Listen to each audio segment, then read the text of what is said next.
Hello, everybody, and welcome to the second episode of Oddvirginia. My name is Alex Koska, and I'll be your host for this show, in which we do a deep dive on the strange and unusual occurrences that do happen within the realms of the Commonwealth. I just want to say I'm not really an expert on these topics. I'm not a researcher. I don't go out with a parabolic dish into the woods or an EMF reader into haunted houses in order to find out what's going on here. I'm just a guy who's very enthusiastic about these topics, and just like you, I may want to know more. And so that's what we're doing. We're trying to get to the bottom of some of these things. And today we've got Derrick coming on, who is going to be sharing a lot of his experiences with us that he has had throughout his life. But before we get to Derrick, I just want to say, if you are interested in sharing your experiences, whether in private or on the show, you can now email us at oddvirginia@protonmail.com. Include a little bit about your experience as well as where and when it happened, and I'd be happy to talk to you about it, whether in private or on the show. So yeah, please go ahead, reach out to me, and if you're enjoying this, go ahead and share the show. The community effort to grow and expand the listenership, I'm relying upon that. There's only so much I can do myself, so if you have any sort of enjoyment from this, just go ahead and share the show, let people know what's going on. It's a great way to spend the October season listening to these spooky podcasts. Trust me, I do it all the time. And so now I'm contributing in my own small little way to that entertainment of the creeps and the spooks and the weirds. So yeah, if you want to share something, I'm not going to tell you that it's true or false. I wasn't there. I can't judge. But here at Oddvirginia, we're ready to believe you.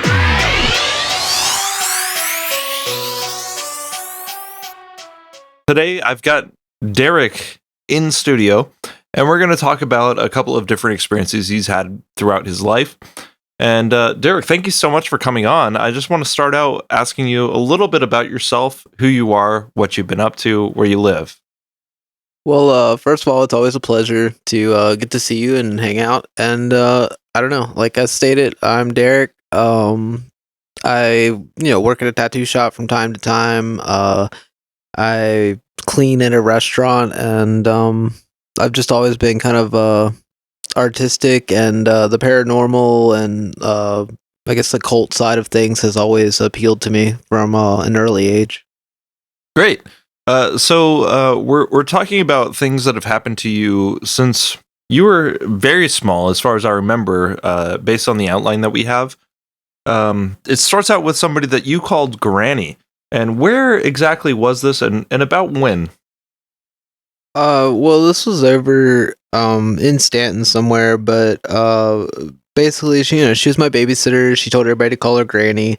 She was an extremely religious lady, and she just, I don't know, she just kind of vibrated goodness. She was just a naturally good person, inward and outward.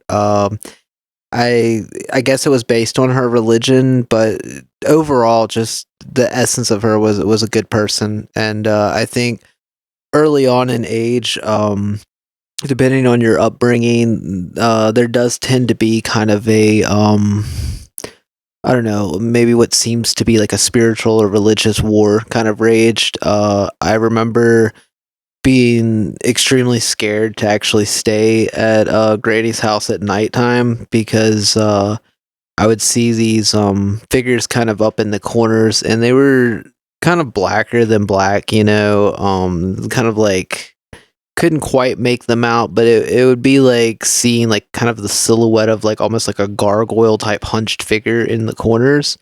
And I just remember being just deathly scared of them.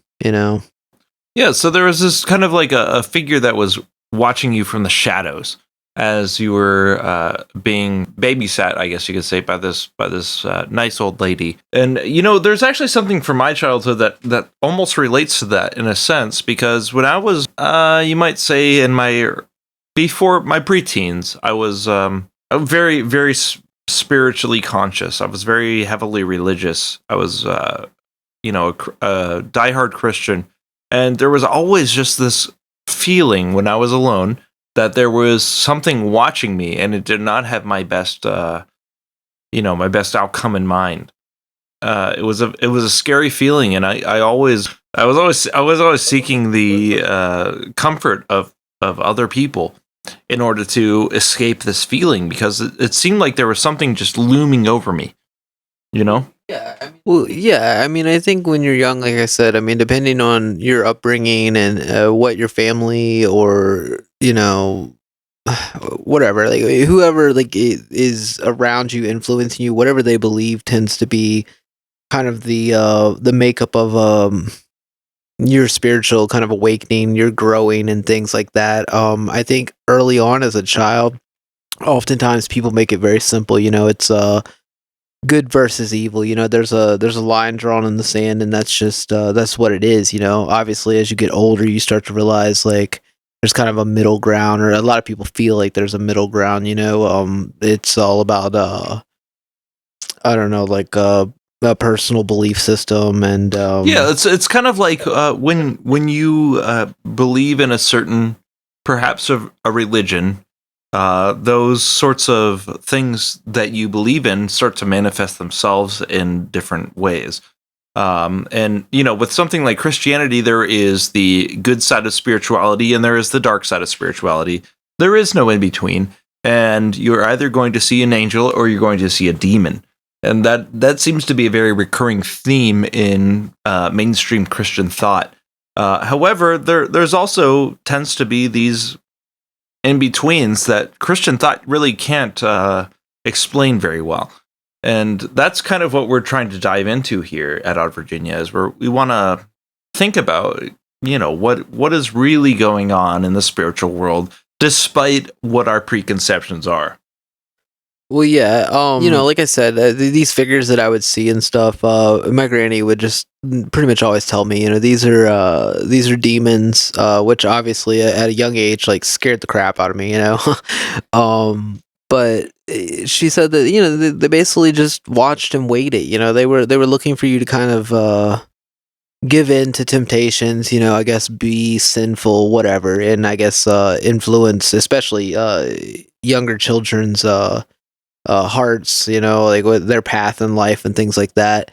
I was definitely, like I said, extremely afraid and everything, but she would always say that like for just as much like evil was like watching over us, like she wholeheartedly believed there was angels, there was good things, and it was she focused more on, it was based on faith, like you may see these dark figures get these like hair-raising feelings of kind of like evil and things like that, but like sometimes it seemed like with the good side of things, or the so-called angels and things, it was a little harder to, I guess, feel or see.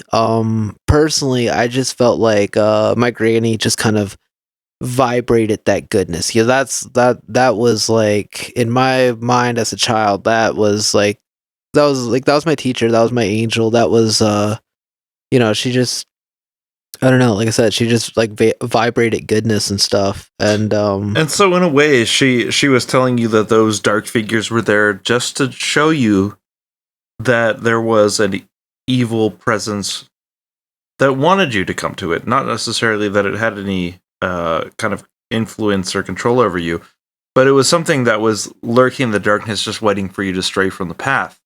Yeah, I mean, for sure. And I think from an early age, the way that, my babysitter, my granny kind of taught me about things, I think that at that point in time, being young, it was definitely, there was good and there was evil, and that's just kind of all there was. But unfortunately, like a lot of people, as I got a little older, my mother married my stepdad, and he was a Christian, but he was very like oppressive, very orthodox. Anything that wasn't Christianity was from the devil. Sort of an authoritarian Christian, you might say. Yeah, and later on, I kind of found out, like, when we would go over to my step aunt's house, I guess his sister and his mother, they were both, I guess, what they considered Wiccan. They were practitioners of magic and old ways or whatnot.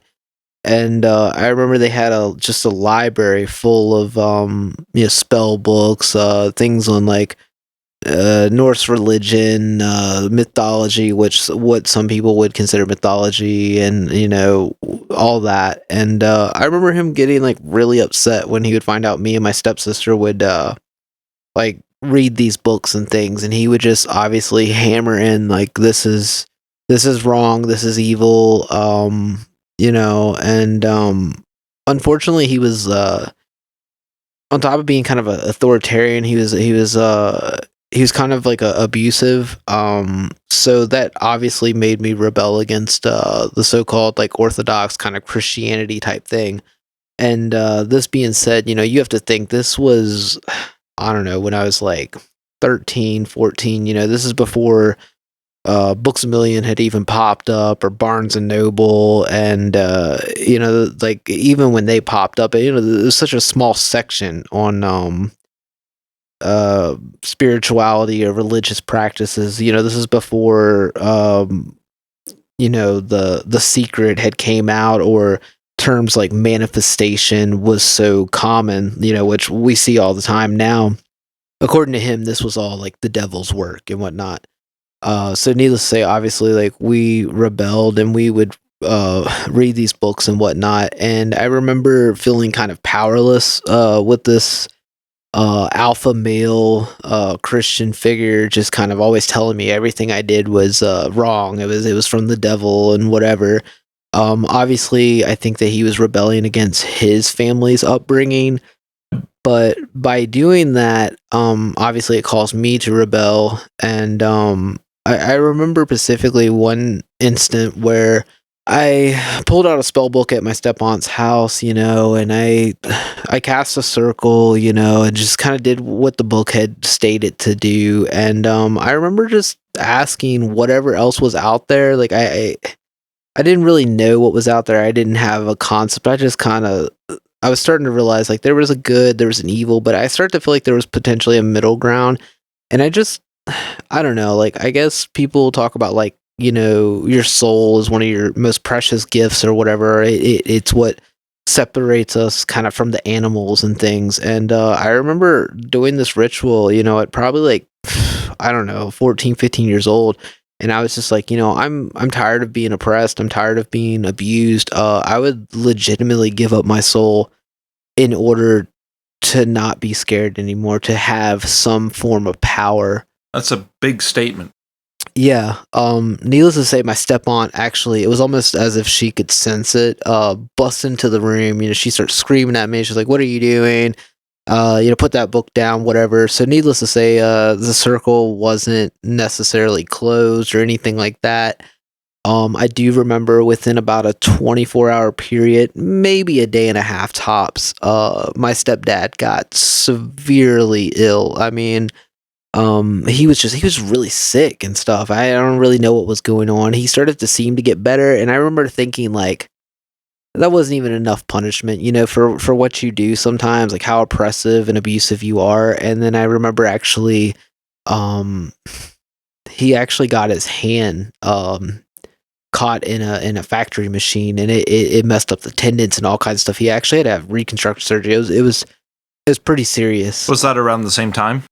It was probably, potentially like a month or two after all of this, but I remember starting to feel like I started to feel slightly more in control. I definitely didn't feel scared anymore. I definitely felt like I had some power, needless to say. And when we moved into a house in Middlebrook, I remember, he's really upset. He knows that me and my stepsister are kind of like reading these books on like Wicca and pagan beliefs and, like I said, mythology or whatever. And he wanted to scare us one day, and he was like, he'd been drinking a little bit, and he's like, we're gonna go to this haunted house. He gives us this whole like scary spiel about how like a cult, like some witchcraft group lived there, and they did animal sacrifices and human sacrifices, like the typical Hollywood so-called what you think about witchcraft, which is obviously completely wrong. Right, the common preconceptions. Yeah.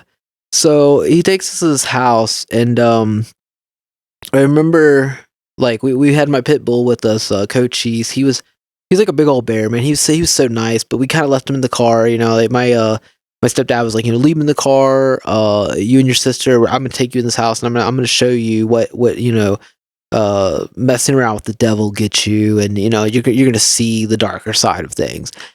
And he's kind of pushing us into the house. I don't know if this was like necessarily an abandoned house or if this was potentially a house on the market that had just had just been a long time and nobody was potentially interested. I don't know.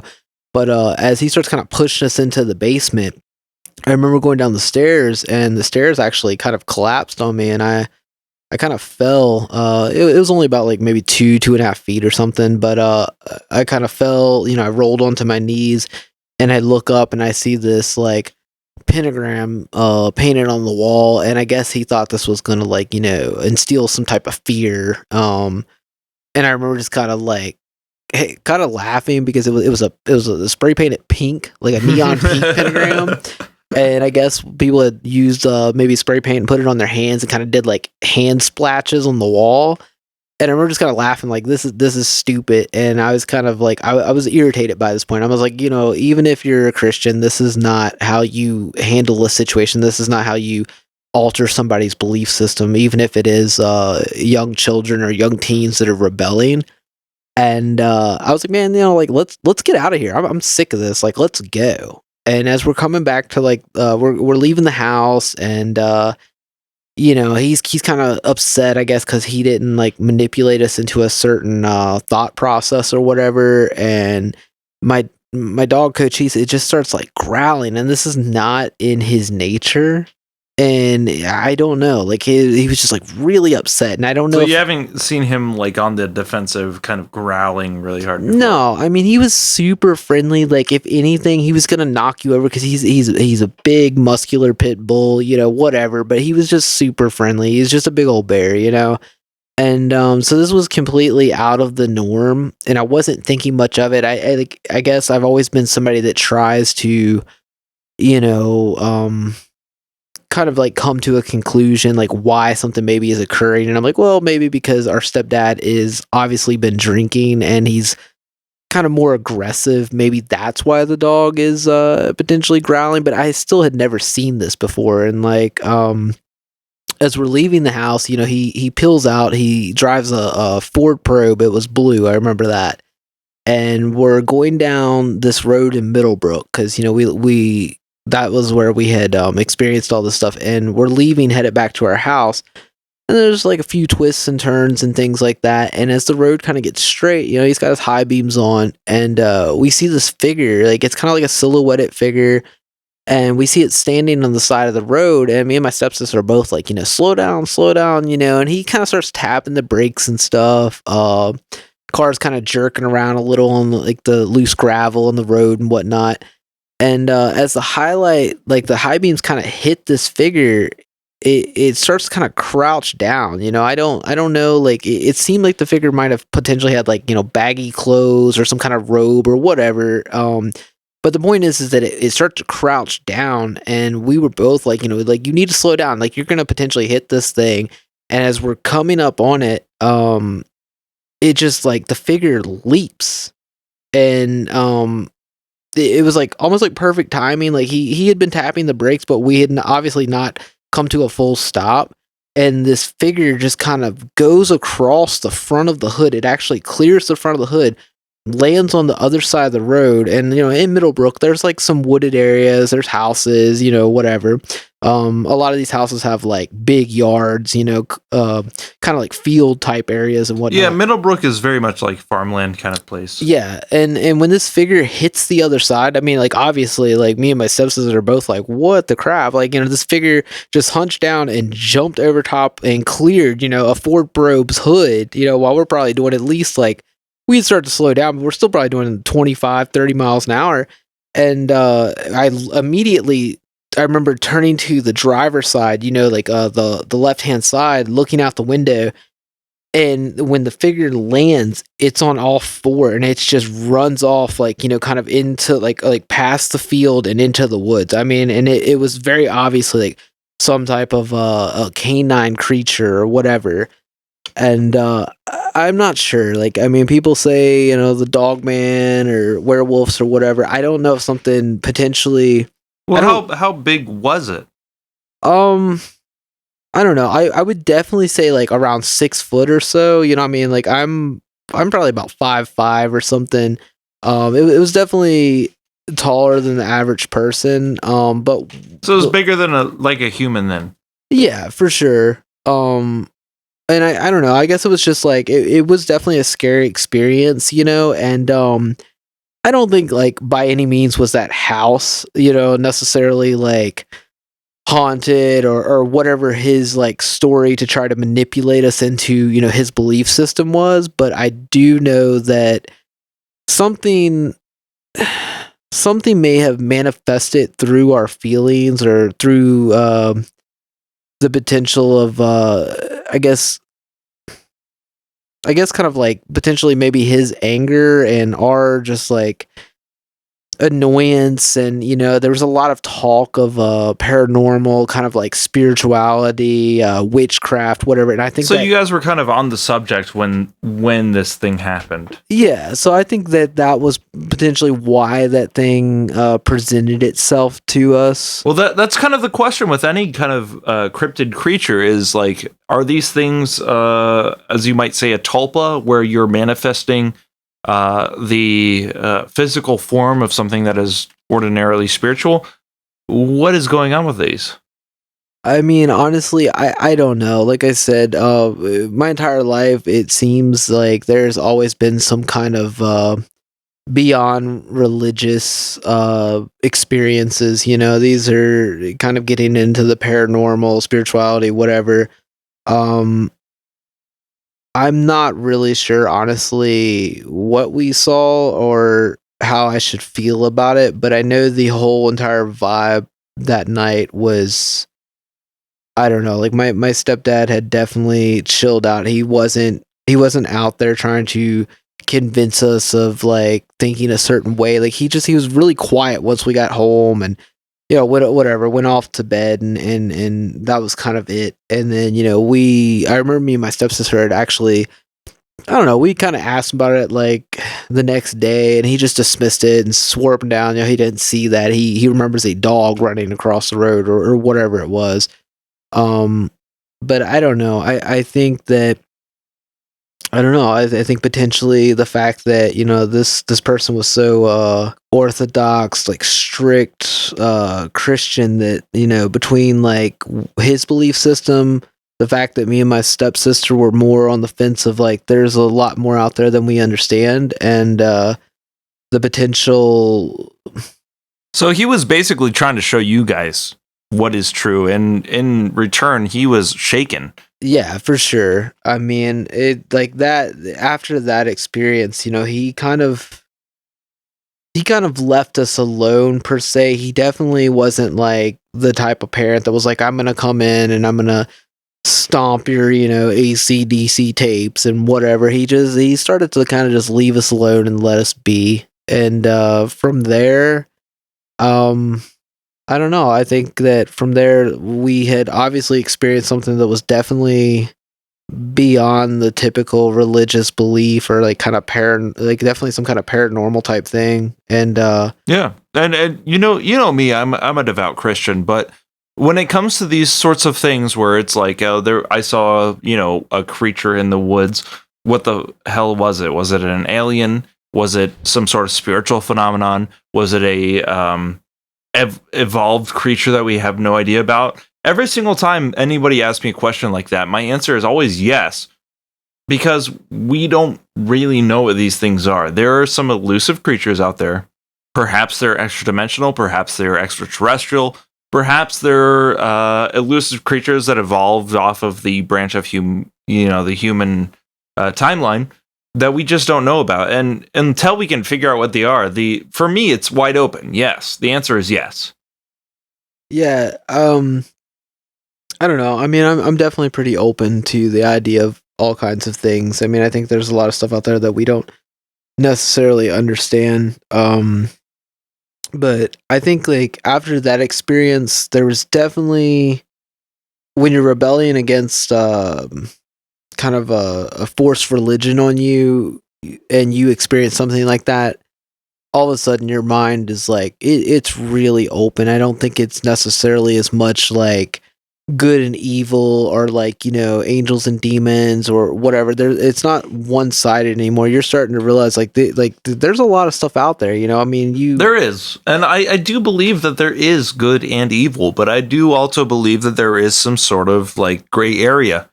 Yeah, I mean, like as I went on, like I said, with that situation, me and my stepsister, obviously, we started diving way more into the occult and reading all these magic books and rituals and whatnot. And there was definitely a kind of a power struggle between me and her. Just because we had seen some crazy stuff, I mean, my brother could actually probably testify on this, but I remember she had started kind of acting like the whole vibe of her was completely different after this experience. And like I said, we had been both diving into these occult books. We'd actually got to the point where we had literally stole books from like my step aunt and stuff, like we were really on this path of like, we wanted to know anything, everything. And as I stated before, like earlier in this interview, I personally, like one thing that has always resonated with me is I didn't want to be afraid anymore. I didn't want to be abused. I want to have a sense of power. And I think that may have been like once our stepdad was out of the picture as far as like kind of trying to force a religious belief on us, I think that's where there was an internal kind of spiritual war between me and my sister, like my stepsister, because I just remember at one point, like I said, her vibe was completely different, and she's arguing with my younger brother at one point, and I come out and I'm like, what is going on? And she puts her hand on his shoulder and just kind of, I don't know, she gives him a little shove, but nothing like crazy. And I remember he kind of falls over, but he slides like 5-6 feet up against the wall. Wow. And this is like a carpeted room, in our house. And I'm like, that's not normal. And I'm afraid of my stepsister, you know what I'm saying? Like we had kind of been a team together. It was kind of like, screw this orthodox religious stuff and we're together and we're gonna like fight anybody that's trying to shove a belief system in us. And all of a sudden, well, that unusual sort of strength generally tells tale of some sort of like a demonic possession. I'm wondering what you think about that. Well, I personally do feel like she had been diving into I feel like darker magic. Later on in my life, I actually started to read about like the Lesser Key of Solomon and these sigil type magical symbols that King Solomon had supposedly created, where he could basically like call upon angels and demons and kind of like control them, but like I hadn't experienced this yet. And I think that being the fact that I was like, at this point in time, I think, I might have been 14, maybe 15. And, she was more along like 16, 17, something like that. So I think she had started diving into that side of things, as where I was still like really earth-based magic, whatever, just, I don't know, like just generally, I guess what people would consider like white magic. I wasn't really trying to manifest anything crazy. Like I said, the only like rooted theme for me was I didn't want to feel weak and I didn't want to like be abused. And I know that when this had occurred with my brother and he had slid across the room and stuff, I remember we had got into an extreme argument, me and my stepsister. And the following like day or maybe another day after that or something, I think she had literally just been like sleeping, like, Saturday and Sunday. And we're like, we go to school, we come back or whatever. And I just remember like we're outside and we're arguing again. I think she had started something with my brother. And, just some really ridiculous spell that I had read online just clicked in my head for some reason. And I just remember, like, I can still remember it to this day. I mean, it was winds arise and flow from the east, scream to the trees like a roaring beast. If I ask, you shall be ceased. On the air you shall feast, with harm to none, so mount it be. It's very simple. It's very poetic. Yeah, and it stayed stuck in my head. And I remember, like, when me and my sister were kind of going at it, screaming at each other, I just start saying this ritual, like, these words, and I'm just saying it over and over, and I get louder and louder, and the wind, needless to say, just kind of seems to come out of nowhere, and this tree branch, man, it just starts rocking, and we're screaming at each other, and it seems like the more that I say this ritual, these words, and the more intense I get with it, the more intense the wind is, and a tree branch literally rips off and falls in between me and my sister, like my stepsister, and all of a sudden it was like literally like she woke up. It was crazy. Like she had this like kind of shocked, surprised look, and that was it. She just looked at me kind of terrified, and she just walked off. And so it was almost as if you were able to summon the wind in order to intervene in this situation. Yeah. I mean, it was crazy. I definitely think that there's ways to tap into untold, like, necessarily power or whatever. I guess harness nature itself, or I don't know. Potentially, maybe influence God or the gods, or whatever, or the elements. Yeah. But the human will is a very strong thing when you think about it. In situations like this, there's no scientific proof that a human can manifest a certain situation, yet anecdote after anecdote says that it certainly can. Yeah, I mean, I don't know. I just know that in this situation, that's what happened. This is, an account that I'm just remembering, and I just know that after this situation, it was like everything had changed. It was so weird. Like, I don't know. Like I said earlier, I don't know if it was kind of a spiritual war between myself and my stepsister, and like who was gonna win. I personally feel like I guess I did. I don't know if that was necessarily a good thing at that time, but she was more reserved, more quiet, was definitely nice, and it didn't seem so distant. But following maybe a month or two after this situation, they chose to, I think, move back in with their mother or somebody, and they were just gone, And so have you had any sort of interaction with this person since then? Honestly, no. I think I had seen them once when I went with my significant other to a movie once. I had actually saw them, and I was like, hey, like, and I don't want to like say their name or whatnot, but no, I said hey, and I think they recognized me, and they smiled, and they were like, hey, and I found them on social media, and it seemed like they were doing well. I do believe, I think some of the posts that maybe were public were, I think they were definitely more Christian based. So I guess, I don't know, maybe they decided to go in that path. So it seems like she maybe has turned around in some sense. Yeah. I mean, I think in saying that, it's kind of a little disheartening towards me, because I don't know.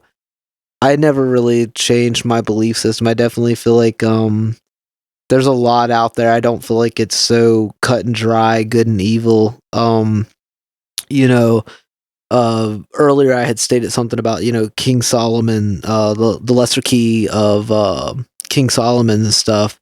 I got into reading that book, obviously, as I got older. But, by this time I'm probably, I don't know, 18, 19, something like that, maybe 20 even. And I don't know, there's a group called the Hermetic Golden Dawn. Yeah, so this is Aleister Crowley's cult.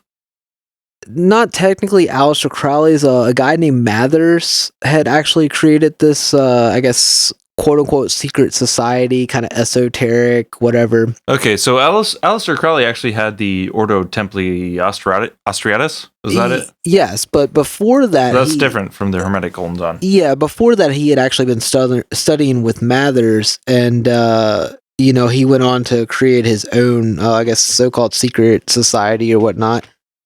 But, like, I guess my point is that, like, I had started to I paid to kind of like be able to get online, and they had these like webcam kind of lessons on I don't know, I guess their belief system, their practices, and the Hermeticism takes kind of from um a lot of different spiritual practices and cultures and whatnot, and I guess the whole Would there be an easy way to sum up kind of like what their ideals are as far as perhaps morality or perhaps just how you can influence the world? I think it's the seeking of truth, I think that's why they combine so much. I mean, you have alchemy, hermeticism, and again, there's even Jewish mysticism in there where they studied the Kabbalah. Okay. So yeah, it's kind of complicated, but I was studying this. I kind of paid for an online type class, and I was getting really into it. I wasn't doing the best in my life, but I wasn't doing horrible at this time. Like I said, I think I might have been 18, 19, maybe 20 tops. I was literally living in at a friend's house, and I kind of had my own shed actually, and my friend's grandfather had actually said if I helped, hang the drywall and run the electrical wire, I could basically live there pretty much for free. And not a bad deal. Yeah, and one of my friends that was a occult practitioner at this point in time, he was telling me about different experiences that he had, supposedly using sigils to summon angels and this and that. And at this point in time in my life, I mean, I'm 33 now. I think things are a lot different, but I was definitely ego driven. Like I said, a constant theme my entire life was I didn't want to be weak anymore. I didn't want to be hurt, and I didn't want to be scared. So I was a little jealous of what this guy talked about, and I thought, well, I'm in these like online classes, like literally talking to people that have supposedly been in the secret society for I don't know, like 10 years, 15 years, 25 years. So you're talking to some like high up guys, apparently. Yeah, and I mean, like, Hermeticism, like, well, the Hermetic Golden Dawn, along with even the Freemasons, that's more of a more popular secret kind of esoteric society. All of these guys think they kind of have the answer, and I as I got older, I realized they're really not that cool in the sense that, and I don't know if I should say this. I mean, they might come after me. I don't know. But I think that they promise you the understanding of life or how things work, the mechanics of, behind the veil, so to speak. Yeah, it seems like they try to create a new religion around things like geometry. Yeah. And, sacred numbers and this and that and the other thing. But what they're really getting at isn't anything particularly meaningful. Yeah, I mean, I guess it's all in what you believe. I mean, there's definitely things to take from these orders and these secret societies. I mean, like I said, I am not exactly 100% sure, but from my understanding, one of the main guys that kind of came up with the idea of manifestation in the secret, so to speak, one of the main guys supposedly was actually in the Hermetic Golden Dawn. And what he basically did was gave you a layman, boiled down, simplified, like kind of a spiritual practice, and it just caught on like wildfire. But I guess back to the main story of like my friend had been messing with the Lesser Key of Solomon, talking about summoning angels and all these crazy experiences, supposedly even seeing like lighted figures when he would cast his circles and whatnot. So there's a lot of like ritual magic going on. Yeah, and I don't know. I guess I was really driven by ego at this point, and I was like, granted, I had been studying a lot more of Crowley versus Mathers and some of these other guys, and everybody I think knows Crowley was very egotistical himself. Oh yeah, dude's totally full of himself, and he subscribed to what he called the left-hand path. Yeah. I don't know if you want to go into that. It doesn't matter if you do, but left-hand path was basically just the chaotic side of magic, where there was a lot of sex going on. Yeah, and I mean that's not to be confused with later on, in the late 80s to early 90s you had chaos magic, that was a whole new principle. So that was something that David Bowie was into.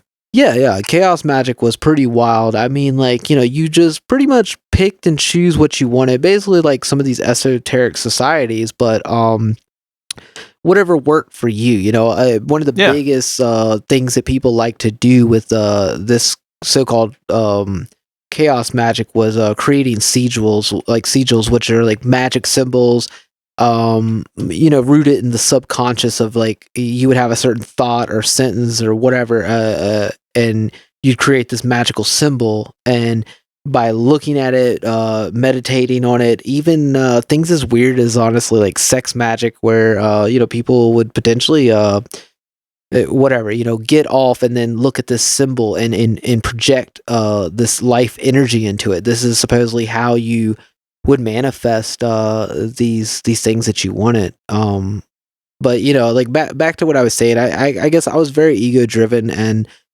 my friend told me these experiences that he had with angels and this and that. And of course, I'm like, I'm studying literally with the Hermetic Golden Dawn. I'm about to take a trip down to Florida for a initiation, a neophyte, which was like kind of the outer order society of this thing. And I don't know, man. Like I said, I was really ego driven, and I was like, you know what, enough's enough, man. Like I want to know more. I know more. And so I did the lesser banishing ritual, which is a pretty standard practice in the Hermetic Golden Dawn. And I basically opened a circle, talked to my guardian angels, whatever. And I had used the sigil to call upon Baal, which I believe is like the 72 or 74th Duke of Hell or something. But if you read the Bible, Baal is a very prominent name. Yeah, he's definitely a god from the older times, and when you read the Lesser Key of Solomon and other things, like these so-called demons, they were more used as like a manipulation, like a tool, like if you had a sigil to command them, you could use these demons more as tools, where angels were more supposedly influential. They would kind of try to guide you on the right path, but there was definitely no interference of free will. I feel like the demons necessarily were different. Like I said, they were easier to bend to your will. Yeah, and obviously there's always like a trick to that and a cost to that. But I had called upon him, and I don't know, man. Like this was a long ritual, drawn out process. Try to enter a state of meditation, and I got nothing. I literally got nothing. And this is coming from a guy that literally used to be like, oh, like there's a show tomorrow. Like, how much money do I need? I don't have a job. Well, I'll get it. And I'd just be walking down the road, and somebody be like, hey, like you need you need some money, man? Like, if you do this for me, I'll give you $25, and it'd be the exact amount of money I needed for the show. So like, needless to say, like, I had definitely tapped into my quote unquote like magic side of me, and I was really disappointed when I did not experience anything. And I don't know, there was an overwhelming sense of like, you know what, this isn't working. This is all BS. It sounds like, based on what you just said, you did experience something. And it seems much more mundane than like, fairies floated around me or something like that, right? But you did experience something based on what you were wanting. Well, I mean, with Baal, each demon or angel has their kind of trait that they're kind of known for, what they can help you with, and Baal's more of a intuition, kind of a third eye, kind of reading into the future. The promises kind of like prominent power in so-called like, I guess, magic or whatnot. But like I said, I didn't close the circle. I was upset. I was like, screw it. And like I said, I had been kind of staying in this building. This building, I mean, I don't know. It's pretty small, you know. I mean, literally, I had a pull-out couch, and when I had it pulled out into a bed, all I had to do was slide to the front, put my feet down, stand up, reach out, and flip the light switch. You know, and that's how small this room was. And I remember like I said, I didn't close the circle, and I was like, I'm going to sleep, man. Like, screw this, whatever. This doesn't work. I don't know. I was pretty pissed off, and as I'm sleeping, I don't know how long this had happened, but like I guess maybe like an hour in or something of sleeping, all of a sudden I kind of like I'm in a dream state, but I'm kind of awake, and it's like I don't know if you've ever been like potentially like punched or hit in the eye by accident or on purpose. Yes, I have. Yeah, and you know how sometimes you get that flash of white? That's what was occurring to me. It was like these like random strobe light flashes of white, and I was seeing the demon ball, like what is depicted in the Lesser Key of Solomon, which is like, What does that look like? well, there's different ways that ball can come about. Like, obviously demons can present themselves in a lot of different forms, but more often than not, ball is represented, from my understanding, from he kind of has there's like a spider type body with like a frog. There's like a prince's head. It's pretty trippy. It's pretty crazy. Yeah, that's weird. So I'm seeing this image, and it's flashing, and I remember just being like, you know what, like, I asked for this. I'm not scared of this. Like I've pretty much mastered the craft, or at least that's what my ego is telling me. And I was like, I'm not gonna get scared. And I remember just kind of like raising up in this pull-out couch that I slept on, being like, "You're not gonna scare me. Like, I called you. I want to, I want like that third eye, seeing into the future, that power, like the power in I guess so-called like manifestation and magic. Like, I wanted all this. I called you."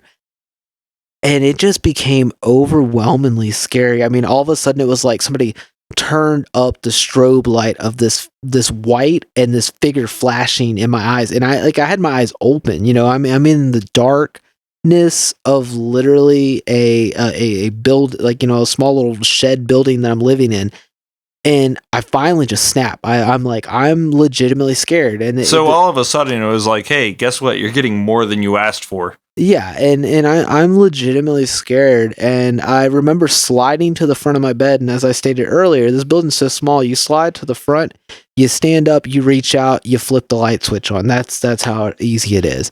Well, as I stated before too, living in this building, I pretty much got to live there for free as long as I was like remodeling it and hanging the drywall and whatever. Well, there was a small section that the drywall hadn't quite been hung yet, and there hadn't been any insulation hung, and so there was like some wires that were exposed. And I remember reaching out in a desperate panic to kind of turn the light switch on, and it was almost like it spoke inside of me. Like, I don't know how to explain this to you, but it's not like it whispered in your ear or whatever. It was almost like the voice came from like in your gut, and it literally just felt like it was going to like it was just so loud inside of me. It was almost like it felt like it was going to split me. Like, it literally like physically split my body in half or something from the inside out. Oh my. Yeah. And it just literally was like, stop. And I stopped.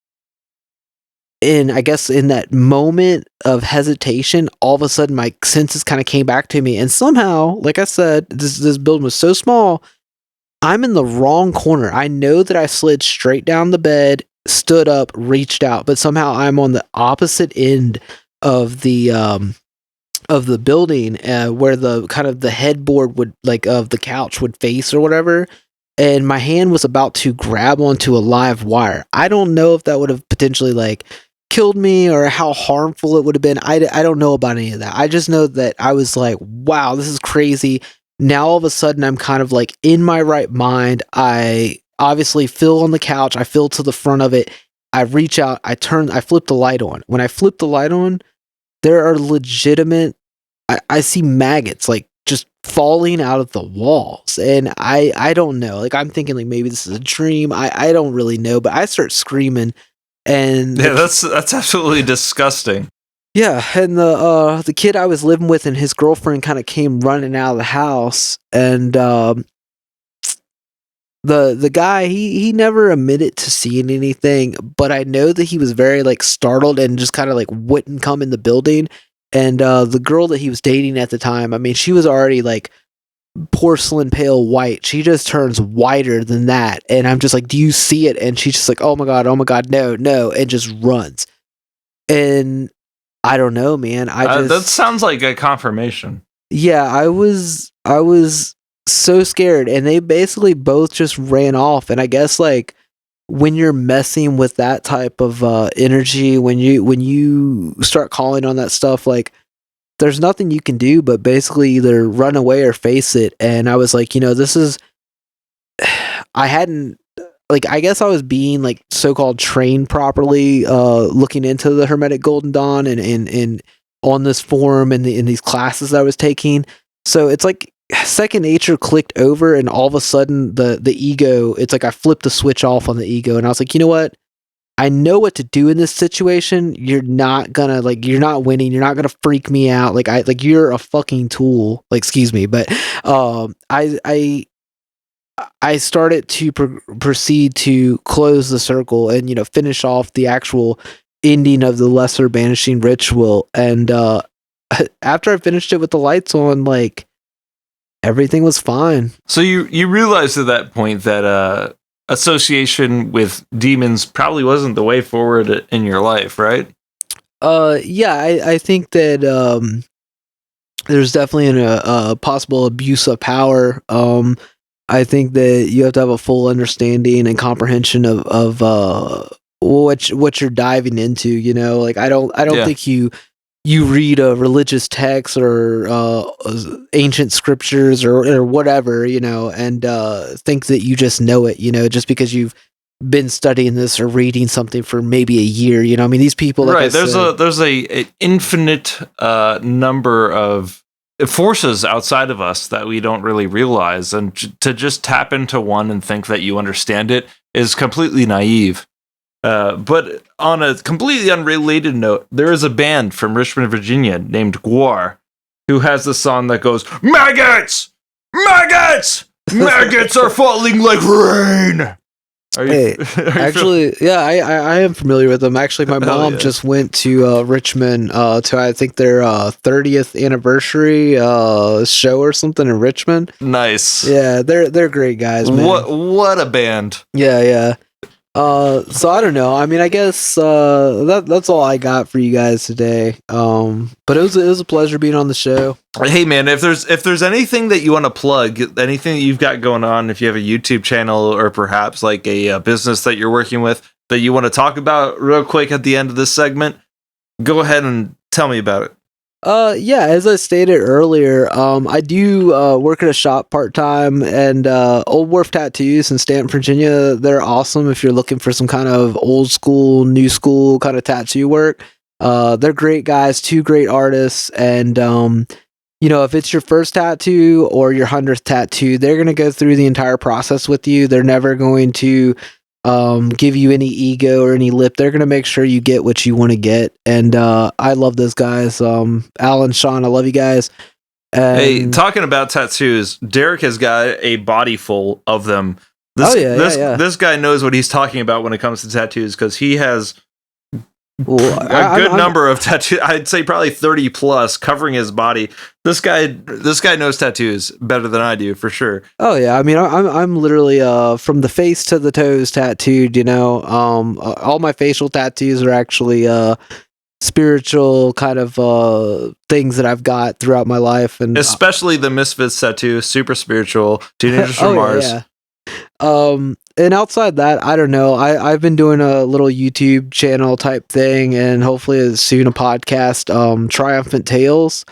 It's basically just me interviewing people. I haven't really got too much up right now, but the idea is that I just want to interview local people, and hopefully maybe we'll go from local to global. And it's basically just a point in your life where you have some type of story to share that's basically you were an underdog and people were probably betting against you to even survive that, that challenge. And not only did you survive, but you thrived. And so, yeah, that's Triumphant Tales. And you guys should check that out too. Yep, super positive stories from a super positive person or people. And Derrick, I just want to say, man, thank you so much for coming on my show. I really appreciate the stories you've shared with us today. They are one of a kind, unique to you. No one else has your story. And here at Virginia, we're ready to believe you. It was absolutely awesome to have Derrick here in the studio for a in-person interview. I gotta say, I love talking to the guy. He's just got a great personality on him. Really friendly dude. And yeah, it sounds like there was a possibility there. We had a dogman sighting here in Virginia, just in Middlebrook, which is right down the road from where I live. Give you some sort of idea, I live pretty close to Middlebrook Road that leads from here over to Middlebrook. So yeah, it sounds like there is perhaps a local dog man running around here in Virginia. And if you've ever seen anything similar to that, I'd really like to get more info on the Virginia dog man. It's a really big thing up in like Michigan or Wisconsin. You might have heard of the Beast of Bray Road. But yeah, these stories do come from all around the United States of these werewolf-looking creatures being sighted. And if anybody else has a story from Virginia that they'd like to share about such a creature, please send us an email at oddvirginia@protonmail.com. Just give us a little bit about, where your experience happened, include, just a brief overview, and we'll be in touch. I'd love to get more about this thing. So yeah, don't hesitate to email. It doesn't have to be necessarily a cryptid story or a paranormal encounter either. I mean, I'm looking for all sorts of things revolving around Virginia and the storied past of the state. So yeah, if you have any like weird nuggets of history that you'd like to share, I'd love to have you on. And we don't even have to necessarily do an interview. I can just take a audio clip that you've recorded on your phone and play that here on the show. Or don't be nervous to reach out and contact me. I'm not going to put you on the spot if you don't want to. Heck, I could even just talk to you in private because I am very interested in these sorts of topics. So yeah, if your great grandpappy has ever sat on his front porch in his rocking chair and reminisced about the old days when there was, someone practicing witchcraft down the street, an old crone who could milk the handle of an axe is one of those Appalachian folk magics I've heard about. Go ahead and send me that in an email, oddvirginia@protonmail.com. And yeah, that's about it for tonight. So thank you so much for listening, and we'll see you next week.